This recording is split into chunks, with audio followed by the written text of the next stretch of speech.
Hi, Convo ഹെൽത്തിൻ്റെ പുതിയൊരു വീഡിയോയിലേക്ക് എല്ലാവർക്കും സ്വാഗതം. ഇന്ന് നമ്മുടെ കൂടെ ഉള്ളത് ഡോക്ടർ ഭാഗ്യ മാം ആണ്.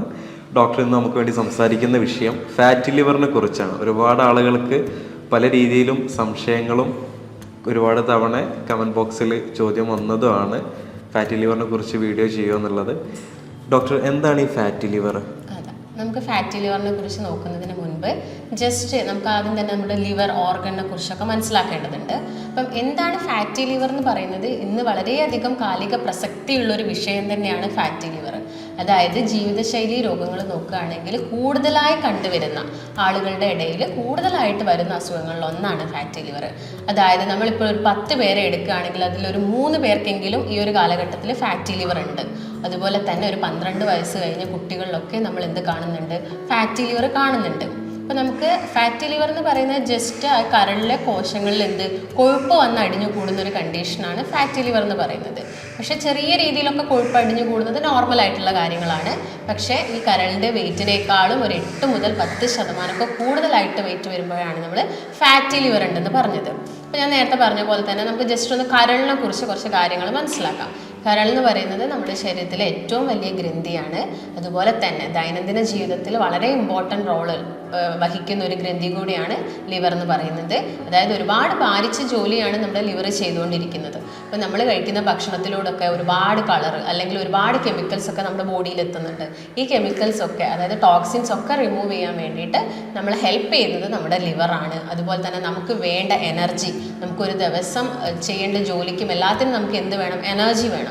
ഈ എനർജി ഒക്കെ കൊടുക്കുന്നത് ആരാണ്? ലിവറാണ്. നമ്മൾ കഴിക്കുന്ന ഭക്ഷണമൊക്കെ ഡൈജസ്റ്റ് ആയിട്ട് എന്തായിട്ട് മാറുകയാണ്? കൊഴുപ്പ്, പിന്നെ സ്റ്റോർഡ് ആവുന്നത് എനർജി ആയിട്ടാണ്. ഇത് തരുന്നതൊക്കെ ലിവറാണ്. അതുപോലെ തന്നെ നമ്മുടെ ബോഡിക്ക് വേണ്ട ടെമ്പറേച്ചറൊക്കെ മെയിൻറ്റെയിൻ ചെയ്യുക, മെറ്റബോളിസം പ്രോസസ്സ് കംപ്ലീറ്റ് ആയിട്ട് ചെയ്യുക, കൊളസ്ട്രോൾ ഉണ്ടാക്കുന്നത്, പ്രോട്ടീൻ ആഗിരണം ചെയ്യുന്നത്, അങ്ങനെ ഒരുപാട് ഫങ്ഷൻസ് ആണ് നമ്മുടെ ബോഡിയിൽ ലിവർ ചെയ്യുന്നത്. അപ്പോൾ എന്താണ് ഫാറ്റി ലിവർ എന്ന് വെച്ചാൽ കരളിലെ കോശങ്ങളിൽ കൊഴുപ്പ് വന്നടിയുന്ന കണ്ടീഷനാണ് നമ്മൾ ഫാറ്റി ലിവർ എന്ന് പറയുന്നത്. ഇതിപ്പോൾ ഡോക്ടർ പറഞ്ഞു ഫാറ്റി ലിവർ ഒരാൾ ഉണ്ടാകുമ്പോൾ നമുക്കതിൽ പ്രായപരിധിയില്ല.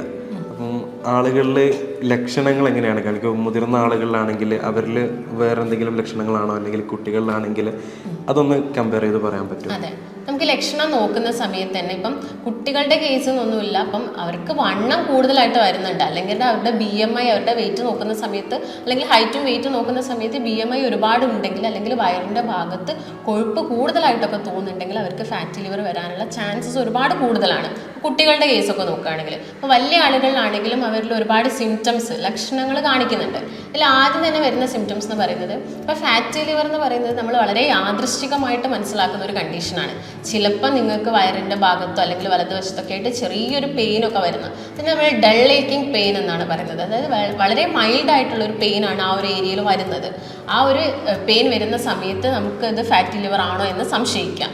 അതുപോലെ തന്നെ നമുക്ക് അമിതമായിട്ട് വരുന്ന ക്ഷീണമാണ്. അതായത് നിങ്ങളിപ്പം രാവിലെ എഴുന്നേൽക്കുന്ന സമയത്ത് നിങ്ങൾക്ക് ഒന്നും ചെയ്യാൻ പറ്റുന്നില്ല, അല്ലെങ്കിൽ രാത്രി നിങ്ങൾ ഉറങ്ങിയിട്ടും, നിങ്ങൾ പ്രോപ്പറായിട്ടൊരു 8 മണിക്കൂർ ഉറങ്ങിയിട്ടുണ്ട്, പക്ഷേ രാവിലെ എഴുന്നേറ്റിട്ടും നിങ്ങൾക്ക് കാര്യങ്ങളൊന്നും മര്യാദയ്ക്ക് ചെയ്യാൻ പറ്റുന്നില്ല. അതായത് നമുക്കറിയാം, നമുക്ക് എനർജി തരുന്നത് ലിവറാണെന്ന് ഞാൻ നേരത്തെ പറഞ്ഞു. അപ്പം ഈ എനർജി കൂടുതലായിട്ടും വേണ്ടത് നമ്മുടെ ബ്രെയിനാണ്. യൂട്ടിലൈസ് ചെയ്യാൻ കൂടുതലും ബ്രെയിനാണ് വേണ്ടത്. അപ്പം ബ്രെയിനിന് അതിൻ്റെ പ്രോപ്പറായിട്ടുള്ളൊരു എനർജി കിട്ടുന്നില്ലെങ്കിൽ നിങ്ങൾക്ക് നെക്സ്റ്റ് മോർണിംഗ് ഒക്കെ എഴുന്നേൽക്കുന്ന സമയത്ത് ഒരു മന്ദിപ്പും കാര്യങ്ങളൊക്കെ ഉണ്ടാവും. അപ്പം ക്ഷീണം ഉണ്ടാവും. പിന്നെ മറ്റൊരു ലക്ഷണം എന്ന് പറയുന്നത് വിശപ്പില്ലായ്മയാണ്. വിശപ്പ് ഉണ്ടാക്കുന്ന കുറച്ച് ഹോർമോൺസ് നമ്മുടെ ബോഡിയിൽ ഉണ്ടാക്കുന്നത് ആമാശയത്തിൽ വെച്ചിട്ടാണ്. അപ്പം ലിവറിൻ്റെ അകത്താണ് ഈ ബൈലൊക്കെ പ്രൊഡ്യൂസ് ചെയ്യുന്നത്. പിത്തരസം ഉണ്ടെങ്കിലേ ഡൈജഷൻ നടക്കത്തുള്ളൂ. അപ്പം ഡൈജഷൻ ഒന്നും മര്യാദയ്ക്ക് നടക്കുന്നില്ലെങ്കിൽ നമ്മുടെ ആമാശയത്തിൽ ഈ ഹോർമോൺസ് ഒന്നും പ്രോപ്പറായിട്ട് ഉണ്ടാവില്ല. അതിൻ്റെ ഭാഗമായിട്ട് നമുക്ക് വിശപ്പില്ലായ്മ വരാം. അതുപോലെ തന്നെ വെയിറ്റ് പെട്ടെന്ന് കുറഞ്ഞു പോകുന്നത്, അതായത് വയറിൻ്റെ ഭാഗത്തൊക്കെ എന്തായിരിക്കാം, അത്യാവശ്യം നല്ല രീതിയിൽ ആ ഒരു വണ്ണം വയറ് ചാടിയിരിക്കുന്നത് കാണാം. പക്ഷേ ഷോൾഡർ, കൈയൊക്കെ ഭയങ്കര ശോഷിച്ച് വരിക. അതായത് നമുക്ക് ആ ഒരു വിശപ്പില്ലായ്മയൊക്കെ, അതായത് ഈ ഫാറ്റി ലിവർ ഒരു സെക്കൻഡ് സ്റ്റേജിലോട്ടൊക്കെ എത്തുന്ന സമയത്ത് നമുക്ക് ഈ ലക്ഷണങ്ങളൊക്കെ കൂടുതലായിട്ടും കണ്ടുവരും.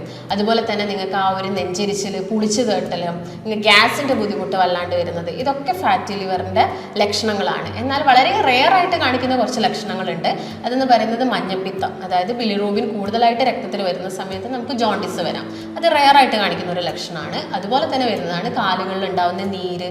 അതുപോലെ തന്നെ രക്തം കട്ട പിടിക്കാൻ സമയമെടുക്കുക, അതായത് രക്തം കട്ട പിടിക്കാനുള്ള പ്രോട്ടീൻസ് ഒക്കെ ഉൽപ്പാദിപ്പിക്കുന്നത് നമ്മുടെ ലിവറിൽ വെച്ചിട്ടാണ്. അപ്പം ഈ ഘടകങ്ങൾ ഉണ്ടാക്കുന്നില്ലെങ്കിൽ രക്തം കട്ട പിടിക്കാൻ എടുക്കുന്ന സമയത്തിലും വ്യത്യാസം വരും.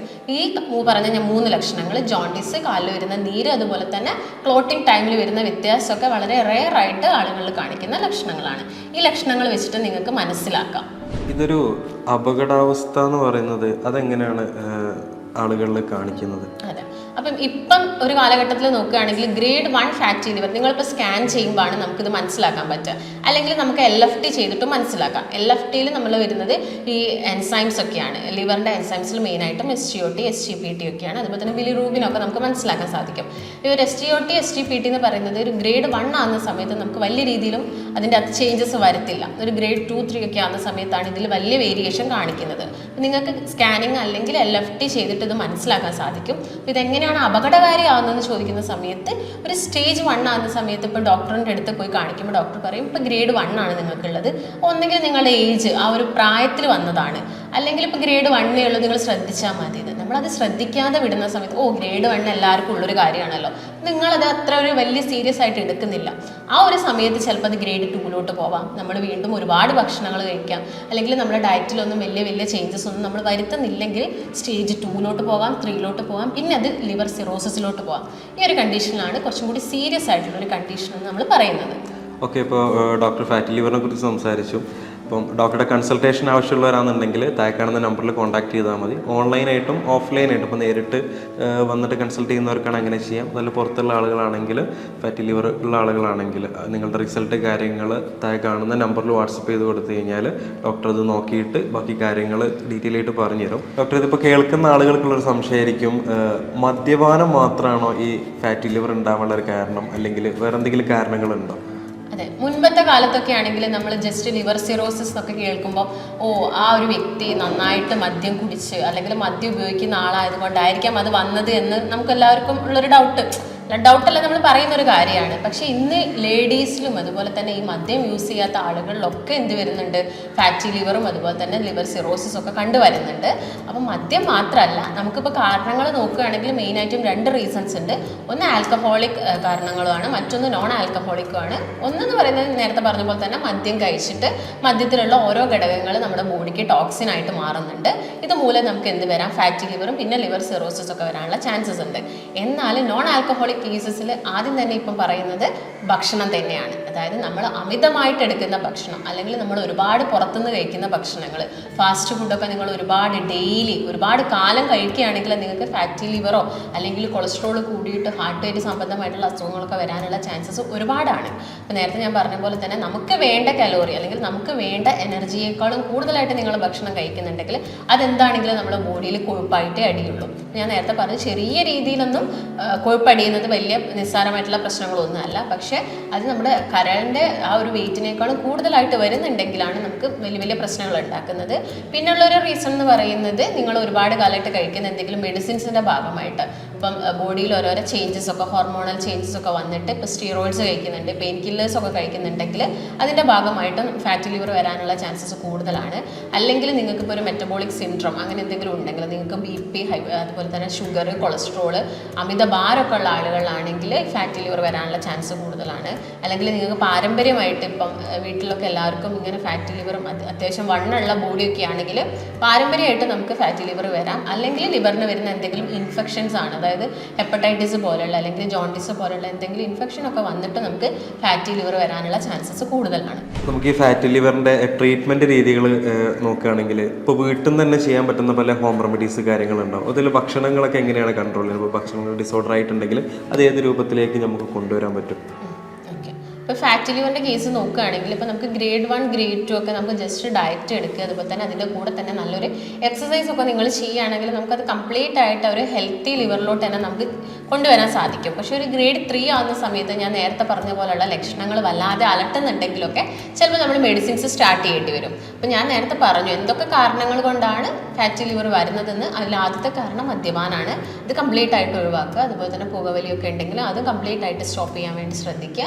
പിന്നെ നമ്മൾ ശ്രദ്ധിക്കേണ്ടത് ഭക്ഷണത്തിലാണ്. ഭക്ഷണത്തിൽ തന്നെ കൂടുതലായിട്ടും ട്രാൻസ് ഫാറ്റ് അടങ്ങിയ ഫുഡ്, അതായത് ഡാൽഡ അല്ലെങ്കിൽ നമ്മുടെ വനസ്പതി പോലെയുള്ള ഫുഡുകൾ മിക്സ് ചെയ്തിട്ട് ഉണ്ടാക്കുന്നതൊക്കെ കംപ്ലീറ്റ് ആയിട്ട് ഒഴിവാക്കാൻ വേണ്ടി ശ്രദ്ധിക്കുക. അതുപോലെ തന്നെ ഫ്രക്ടോസ് അടങ്ങിയത് അല്ലെങ്കിൽ ഷുഗർ കണ്ടന്റ് കൂടുതലായിട്ടുള്ള, അതിപ്പോൾ ഫ്രൂട്ട്സിൻ്റെ കേസ് നോക്കുകയാണെങ്കിൽ നിങ്ങളിപ്പം നല്ല മധുരമുള്ള ഫ്രൂട്ട്സ് എടുക്കുകയാണെങ്കിൽ നിങ്ങൾക്ക് ഫാറ്റി ലിവർ വരാനുള്ള ചാൻസസ് കൂടുതലാണ്. ഇപ്പോൾ നിങ്ങളിപ്പോൾ ഒരു മുന്തിരിയൊക്കെ എടുക്കുകയാണെങ്കിൽ ജസ്റ്റ് ഒരു മുന്തിരി നിങ്ങൾ ജ്യൂസ് ആക്കി കഴിക്കുകയാണെങ്കിൽ അതിലൊരു 40 ഗ്രാമോളം ഫ്രക്ടോസ് കൂടുതലായിട്ട് വരുന്നുണ്ട്. അപ്പം അത് നിങ്ങൾക്ക് എന്തുണ്ടാക്കാം, ഫാറ്റി ലിവർ ഉണ്ടാക്കാം. അല്ലെങ്കിൽ ഇപ്പോൾ ഒരു മാമ്പഴം എടുക്കുകയാണെങ്കിൽ, ഒരു മാങ്ങ എടുക്കുകയാണെങ്കിൽ അതിൻ്റെ ഒരു പകുതി ഭാഗത്തിൻ്റെ അകത്ത് തന്നെ 16 ഗ്രാമോളം ഫ്രക്ടോസ് വരുന്നുണ്ട്. ഇതൊക്കെ നമുക്ക് എന്തുണ്ടാക്കും, ബോഡിയിൽ കൊഴുപ്പായിട്ടാണ് മാറുന്നത്. അപ്പം ഭക്ഷണത്തിൻ്റെ കേസ് നോക്കുകയാണെങ്കിൽ ഇതൊക്കെ ശ്രദ്ധിക്കണം. അതിൻ്റെ കൂടെ തന്നെ അവോയ്ഡ് ചെയ്യേണ്ടത് കുറച്ച് ഫ്രൈ ആയിട്ടുള്ള ഐറ്റംസ്. ഇപ്പം നോൺ വെജ് ഒക്കെ എടുക്കുകയാണെങ്കിൽ റെഡ് മീറ്റ് കംപ്ലീറ്റ് ആയിട്ട് നിങ്ങൾ ഒഴിവാക്കുക തന്നെ വേണം. വൈറ്റ് മീറ്റ് ആയിട്ടുള്ള നമുക്ക് ചിക്കൻ, അതിൽ തന്നെ നമുക്ക് ലഗോൺ കോഴികളാണ് കൂടുതലായിട്ടും യൂസ് ചെയ്യുന്നത് നല്ലത്. അത് തന്നെ കറി വെച്ച് കഴിക്കാൻ വേണ്ടി ശ്രദ്ധിക്കുക. പൊരിക്കുന്നതൊക്കെ കംപ്ലീറ്റ് ആയിട്ട് ഒഴിവാക്കുക. അതുപോലെ തന്നെ ഗ്രില്ല് ചെയ്യുന്നതൊക്കെ കംപ്ലീറ്റ് ആയിട്ട് ഒഴിവാക്കാൻ വേണ്ടിയിട്ട് ശ്രദ്ധിക്കുക. പിന്നെ കൂടുതലായിട്ടും ആഡഡ് ഷുഗേഴ്സ് ആണ്, പഞ്ചസാര, തേന്, ശർക്കര, ഇതിൻ്റെയൊക്കെ ഉപയോഗം എല്ലാം പതുക്കെ കുറച്ചുകൊണ്ട് വരിക. ഇപ്പോൾ ചായയൊക്കെ 3-4 കുടിക്കുന്ന ആളുകളുണ്ടാവും, അതിലൊക്കെ നമ്മൾ പഞ്ചസാര ആഡ് ചെയ്തിട്ടാണ്. അപ്പം മിനിമം നിങ്ങളതൊരു 1-2 ഒക്കെ ആയിട്ട് ചുരുക്കി കൊണ്ടുവരാൻ വേണ്ടിയിട്ട് ശ്രദ്ധിക്കുക. പിന്നെ ബേക്കറി ഐറ്റംസ് ആണ്. ബേക്കറി ഐറ്റംസിലൊക്കെ നമുക്കറിയാം ഒരുപാട് ഹൈ ഫ്രക്ടോസ് കോൺ സിറപ്പുകളാണ് യൂസ് ചെയ്യുന്നത്. അതുപോലെ സോസിൻ്റെ ഉപയോഗം, സോസ് അടങ്ങിയ ഒരുപാട് ഭക്ഷണങ്ങളൊക്കെ ഇപ്പോൾ ഹോട്ടലിലൊക്കെ അവൈലബിൾ ആണ്. അതൊക്കെ മാക്സിമം ഒഴിവാക്കാൻ വേണ്ടിയിട്ട് ശ്രദ്ധിക്കുക. പിന്നെ കോളകൾ, ജ്യൂസുകൾ, ഇതിൻ്റെയൊക്കെ ഉപയോഗം മാക്സിമം കുറച്ച് കൊണ്ടുവരിക. ഇതൊക്കെയാണ് ഭക്ഷണത്തിൽ നിങ്ങൾ ശ്രദ്ധിക്കേണ്ടത്. പിന്നെ എക്സസൈസ് എല്ലാ അസുഖത്തിനും ഇപ്പം നമ്മൾ പറയുന്നതാണ്, ഒരു മിനിമം ഒരു 45 മിനിറ്റ്സ് എങ്കിലും നമ്മൾ നമ്മുടെ ശരീരത്തിന് ഒരു ആയാസം കൊടുക്കണം. കാരണം ഒട്ടുമിക്ക ആളുകളും ഇപ്പം അവരുടെ ഒരു ജോലി എന്നൊക്കെ പറയുന്നത് ഫുൾ ടൈം ഇരുന്നുകൊണ്ടുള്ള ജോലിയൊക്കെ ആണെങ്കിലും അവർക്ക് ബോഡിക്ക് വേണ്ടത്ര ഒരു ആയാസമോ കാര്യങ്ങളോ, അതുപോലെ തന്നെ മുൻപത്തെ കാലത്തൊക്കെ ആണെങ്കിലും നമ്മൾ വാഹനങ്ങൾ എന്ന് പറയുന്നത് വളരെ കുറവായിരുന്നു വീടുകളിലൊക്കെ. പക്ഷെ ഇപ്പം എല്ലാ വീടുകളിലും 1, 2, 3 വാഹനങ്ങളൊക്കെയാണ്. അതുകൊണ്ട് നമ്മുടെ ആ നടത്തം എന്ന് പറയുന്നത് കംപ്ലീറ്റ് ആയിട്ട് നിന്നുപോയി. അതിൻ്റെ ഭാഗമായിട്ടൊക്കെ ഒരുപാട് ജീവിതശൈലി രോഗങ്ങൾ വരുന്നുണ്ട്. അപ്പം നിങ്ങളൊരു 45 മിനിറ്റ്സ് എക്സസൈസ് ചെയ്യുക, ധാരാളം വെള്ളം കുടിക്കാൻ വേണ്ടി ശ്രദ്ധിക്കുക, നന്നായിട്ട് ഉറങ്ങുക. ഡോക്ടറുടെ കൺസൾട്ടേഷന് വേണ്ടിയിട്ട് താഴെ കാണുന്ന നമ്പറിൽ കോൺടാക്ട് ചെയ്താൽ മതി. ഓൺലൈനായിട്ടും ഓഫ്ലൈനായിട്ടും ഡോക്ടറുടെ കൺസൾട്ടേഷൻ അവൈലബിൾ ആണ്. ഇപ്പോൾ ഈ വീഡിയോ കാണുന്ന ആളുകളിൽ ഡയബറ്റീസ് ഉള്ള ആളുകളുണ്ടാവും, അതേപോലെ തന്നെ കൊളസ്ട്രോൾ ഉള്ള ആളുകളുണ്ടാവും. ഈ ഡയബറ്റീസ് അല്ലെങ്കിൽ കൊളസ്ട്രോൾ ഇത് ഈ ഫാറ്റി ലിവറിനെ ഏതെങ്കിലും രൂപത്തിൽ ബാധിക്കുന്നുണ്ടോ? അതെ, ഞാൻ നേരത്തെ പറഞ്ഞു മെറ്റബോളിക് സിൻഡ്രോം എന്ന് പറയുന്നത് ഒരു കൂട്ട അസുഖങ്ങളാണ്. ഈ BP ഉള്ള ആളുകൾ, അതുപോലെ തന്നെ അവരിൽ ചിലപ്പം ഷുഗർ, ഡയബറ്റീസ് ഉണ്ടെങ്കിലൊക്കെ അവർക്ക് ഫാറ്റി ലിവർ വരാനുള്ള ചാൻസസ് കൂടുതലാണ്. കാരണം അവരിൽ ഇൻസുലിൻ റെസിസ്റ്റൻസ് ഉണ്ടാവാം. ബോഡിയിൽ ഉണ്ടാക്കുന്ന ഭക്ഷണം, നിങ്ങൾ കഴിക്കുന്ന ഭക്ഷണം, അതായത് കാർബോഹൈഡ്രേറ്റിൻ്റെ കംപ്ലീറ്റ് ഡൈജഷൻ നടന്നു കഴിഞ്ഞാലും അതിനെ മനസ്സിലാക്കി കണ്ടെത്താനുള്ള ആ ഒരു കഴിവ് ഇൻസുലിൻ ഇല്ലാത്തതിനെയാണ് നമ്മൾ ഇൻസുലിൻ റെസിസ്റ്റൻസ് എന്ന് പറയുന്നത്. അപ്പം ഇതെല്ലാം കൊഴുപ്പായിട്ടാണ് അടിഞ്ഞു കൂടുന്നത് ബോഡിയിൽ. അതിൻ്റെ ഭാഗമായിട്ട് നിങ്ങൾക്ക് ഫാറ്റി ലിവർ വരാനുള്ള ചാൻസസ് കൂടുതലാണ്. കൊളസ്ട്രോൾ എന്ന് പറയുന്നത് കൊഴുപ്പാണ്. അതിൽ തന്നെ ചീത്ത കൊളസ്ട്രോൾ ഉണ്ട്, നല്ല കൊളസ്ട്രോൾ ഉണ്ട്. അപ്പോൾ നിങ്ങൾ കഴിക്കുന്ന ഭക്ഷണം എപ്പോഴും ഹെൽത്തി ഫാറ്റ്സ് അടങ്ങിയതാണെങ്കിൽ നമ്മുടെ ബോഡിയിൽ ചീത്ത കൊളസ്ട്രോൾ കൂടുതലായിട്ട് ഉണ്ടാക്കുന്നില്ല. ഈ ചീത്ത കൊളസ്ട്രോളും എന്താണ്, കൊഴുപ്പായിട്ട് മാറിയിട്ട് ഫാറ്റി ലിവർ പോലുള്ള അസുഖങ്ങളൊക്കെ വരാനുള്ള ചാൻസസ് ഉണ്ട്. ഓക്കെ ഡോക്ടർ, നമുക്ക് വീട്ടിൽ നിന്ന് ചെയ്യാൻ പറ്റുന്ന ഒരു ഹോം റെമഡീസ് കാര്യങ്ങളൊക്കെ എന്തൊക്കെയാണ്? നമുക്ക് ഫാറ്റി ലിവറിന് ഇപ്പം ഹോം റെമഡീസ് നോക്കുകയാണെങ്കിൽ കൂടുതലായിട്ട് നമുക്കറിയാം ലിവറിൻ്റെ ഹെൽത്ത് പ്രോപ്പറാക്കുന്ന വെജിറ്റബിൾസ് എന്ന് കൂടുതലായിട്ടും പറയുന്നത് വെളുത്തുള്ളി, അതുപോലെ തന്നെ ചുവന്നുള്ളിയൊക്കെയാണ്. ഇത് നന്നായിട്ട് കഴിക്കുകയാണെങ്കിൽ നമ്മുടെ ബോഡിയിലോട്ട് വരുന്ന ടോക്സിൻസ് ഒക്കെ നമുക്ക് റിമൂവ് ചെയ്യാൻ പറ്റും. അതുപോലെ തന്നെ നിങ്ങൾക്ക് കിഴാർനെല്ലി ഇട്ട് തിളപ്പിച്ച വെള്ളമൊക്കെ ഇടയ്ക്കിടയ്ക്ക്, അതായത് വീക്കിലി 1-2 ടൈമൊക്കെ കുടിക്കുന്നതൊക്കെ നമ്മുടെ ആ ലിവറിൻ്റെ ഹെൽത്ത് പ്രോപ്പറാക്കാൻ വേണ്ടിയിട്ട് ഹെൽപ്പാക്കും. അതുപോലെ തന്നെ നമുക്ക് ഫാറ്റി ലിവറൊക്കെ ഇപ്പോൾ സെക്കൻഡ് സ്റ്റേജ് ഒക്കെ ആയി ഇരിക്കുകയാണെങ്കിൽ നമുക്ക് ജസ്റ്റ് ഒരു റെമഡി നോക്കാം. അതിന് വേണ്ടിയിട്ട് നിങ്ങളൊരു 1 മന്താണ് ഈ ഒരു റെമഡി ഫോളോ ചെയ്യേണ്ടത്. ആദ്യത്തെ 10 ദിവസം നിങ്ങൾ ജസ്റ്റ് ഒരു 1/2 ഗ്ലാസ് മോരിൽ 1-2 ചെറിയുള്ളി മിക്സ് ചെയ്യുക, അതുപോലെ തന്നെ ഒരു തണ്ട് കറിവേപ്പില മിക്സ് ചെയ്തിട്ട് ജസ്റ്റ് ഒന്ന് അടിച്ചിട്ട് ഫസ്റ്റ് 10 ഡേയ്സ് കുടിക്കുക.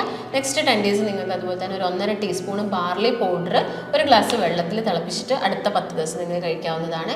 പിന്നെ ഒരു ലാസ്റ്റ് 10 ഡേയ്സ് ഇതുപോലെ തന്നെ നിങ്ങൾക്ക് നെല്ലിക്കയും ഒരു നുള്ളും മഞ്ഞളും അതുപോലെ തന്നെ കറിവേപ്പിലയും ജസ്റ്റ് വെള്ളത്തിലൊന്ന് മിക്സ് ചെയ്തിട്ട് ഒരു ലാസ്റ്റ് 10 ഡേയ്സ് കുടിക്കുകയാണെങ്കിൽ നിങ്ങൾക്ക് 1 മാസത്തിനുള്ളിൽ തന്നെ ഈ ഫാറ്റി ലിവറിൽ വരുന്ന ചേഞ്ചസ്, അതായത് ഇപ്പോൾ ഗ്രേഡ് 2 ഒക്കെ ആണെങ്കിൽ ലിവർ അതിൻ്റെ പ്രോപ്പർ ഒരു ഇനീഷ്യൽ സ്റ്റേജിലോട്ട് വരുന്നത് തന്നെ നിങ്ങൾക്ക് കാണാൻ സാധിക്കും. അതിൻ്റെ കൂടെ തന്നെ ഞാൻ നേരത്തെ പറഞ്ഞ പോലത്തെ ഡയറ്റും ശ്രദ്ധിക്കുക, നന്നായിട്ട് എക്സസൈസും ചെയ്യാം. ഇനി നമുക്ക് ഇതിൻ്റെ ട്രീറ്റ്മെൻറ്റ് രീതിയിലേക്ക് പോവാം. എങ്ങനെയാണ്, മെഡിക്കേഷൻസ് ആണോ അല്ലെങ്കിൽ ഡയറ്റാണോ? അപ്പോൾ ആയുർവേദിക്കിൽ എങ്ങനെയാണ് ഇതിൻ്റെ ട്രീറ്റ്മെൻറ്റ് മെത്തേഡ് വരുന്നത്? ആയുർവേദത്തിൽ നമുക്ക് കംപ്ലീറ്റ് ആയിട്ട് ഇപ്പം ഒരു ഗ്രേഡ് 3 ഒക്കെ ആളുകൾക്ക് നമുക്ക് കംപ്ലീറ്റ് ആയിട്ട് നമുക്കിത് മാറ്റിയെടുക്കാൻ സാധിക്കും. ഇതിന് വേണ്ടിയിട്ട് ജസ്റ്റ് മെഡിക്കേഷൻസ് മാത്രമല്ല, ഒരുപാട് മെഡിക്കേഷൻസ് ആയുർവേദത്തിൽ അവൈലബിൾ ആണ്. നമ്മൾ മെഡിക്കേഷൻസിൻ്റെ കൂടെ തന്നെ ഡയറ്റും കൂടി കൊടുക്കുന്നുണ്ട്. അപ്പം അതാണ് അവർ മെയിനായിട്ട് ശ്രദ്ധിക്കേണ്ടത്. ജസ്റ്റ് അവർ ഡയറ്റും എടുക്കുക, അതിൻ്റെ കൂടെ തന്നെ മെഡിക്കേഷൻസ് എടുക്കുകയാണെങ്കിൽ നമുക്കിത് കംപ്ലീറ്റ് ആയിട്ട് മാറ്റി അതൊരു നെക്സ്റ്റ് സ്റ്റേജിലോട്ട് അല്ലെങ്കിൽ ഫൈബ്രോസിസ് എന്ന് പറഞ്ഞൊരു സ്റ്റേജിലോട്ട് പോകുന്നതൊക്കെ നമുക്ക് പ്രിവെൻറ്റ് ചെയ്യാൻ വേണ്ടി സാധിക്കും. ഡോക്ടറുടെ കൺസൾട്ടേഷന് വേണ്ടിയിട്ട് താഴെ കാണുന്ന നമ്പറിൽ കോൺടാക്ട് ചെയ്യുക. ഓൺലൈനായിട്ടും ഓഫ്ലൈനായിട്ടും ഡോക്ടറുടെ കൺസൾട്ടേഷൻ അവൈലബിൾ ആണ്. ഇപ്പോൾ പുറത്തുള്ള ആളുകൾക്കാണെങ്കിൽ ഗൂഗിൾ മീറ്റ് വഴി അല്ലെങ്കിൽ ഓൺലൈനായിട്ട് തന്നെയുള്ള കൺസൾട്ടേഷൻ സൗകര്യങ്ങളൊക്കെ അവൈലബിൾ ആണ്. അതേപോലെ ഡോക്ടർ പറഞ്ഞ കാര്യങ്ങൾ ഒരുപാട് നല്ല ഇൻഫർമേഷൻസ് ആണ്, എല്ലാവർക്കും ഉപകാരപ്പെടുന്ന രീതിയിലാണ്. വീട്ടിൽ നിന്ന് ചെയ്യാൻ പറ്റുന്ന പോലെ ഹോം റെമഡീസ് കാര്യങ്ങളൊക്കെ പറഞ്ഞു. ഭക്ഷണം കാര്യങ്ങളൊക്കെ സ്വയം കൺട്രോൾ ചെയ്യാൻ പറ്റുന്നിടത്ത് നമ്മൾ സ്വയം തന്നെ കൺട്രോൾ ചെയ്യുക. അതല്ല ഒരു ഫിസിഷ്യനെ കാണേണ്ടിയെടുത്ത് നമ്മൾ കൺസൾട്ടേഷൻ എടുക്കുക തന്നെ വേണം. അപ്പോൾ പുതിയൊരു വീഡിയോ ആയിട്ട് നമുക്ക് വീണ്ടും കാണാം. ബൈ.